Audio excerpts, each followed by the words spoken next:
tolega qophiin kun kan dabraa jiru Dr. Ibrahim yookiin faarmaasii Dr. Ibrahim irraa isiniif dabraa kan jirudha. Kana waggaan jiru dhukkuba tokko tokko irraa akka if eeggattan isin himuudha dhufe irraan tan. Dhukkubni waa hedduu dhukkuba salaata waan nama dhorku keessa irraa san ilaallee yookiin ibaadaa waan nama dhorku innis tokko maaliif sirboo oofachuu akkasumallee dhukkuba jenjana yookaan jenajjana yookaan jinni waan jaamu tokko kunillee waan garaa nama yaasa gara diliidhaa utuu yaatu dhumte jechuudha. Kunis hamaadha. Akka malee nama dhukkuba. Ija gartee warra akka doktora fayyaati yoo laalle akka maleedha. Inni lammaffaadha.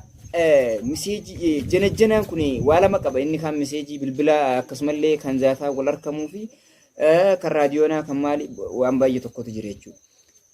Inni sadaffaan hijiba jaallachuu waliin rakkachuu balaa keessa gangalachuu walillee dhukkuba akka malee gudaadha kan HIV AIDSidhaaf nama saaxila jechuudha. Akkam nama gudiidha. Lakki akkanaasii miti. Akka biraa hedduu jira kan dhukkubalee kaasne kanarraa if eeggattan. Maaliif dhukkubni kun tuulaadha. Dhukkubawwan kana gartee gaa dhukkuba salaata nama dhorkan jennee yaanne hirriba guddisuu, nyaata furra guddisuu, akkasumallee duniyaa jaalachuu guddisuu. Kuni waan hedduu gartee qalbii namaa gugguisaa deema. Gaafa gugguitti qalbiin tun ni cabxi, gaafa cabxee duuti jechuudha. Salaam. Atilleen ati abbaan wanti adeera. Ni du'e.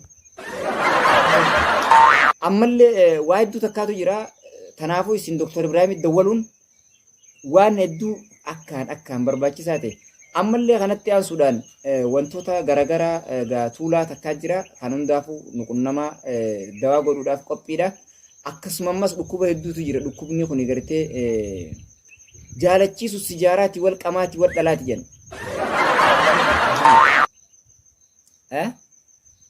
Kanaafuu kana hundarraa of eeggannoo godhuun haalaan barbaachisaadha. Akka if eeggattan gamanumaan dhaamsa keenya isiniif dabarsina.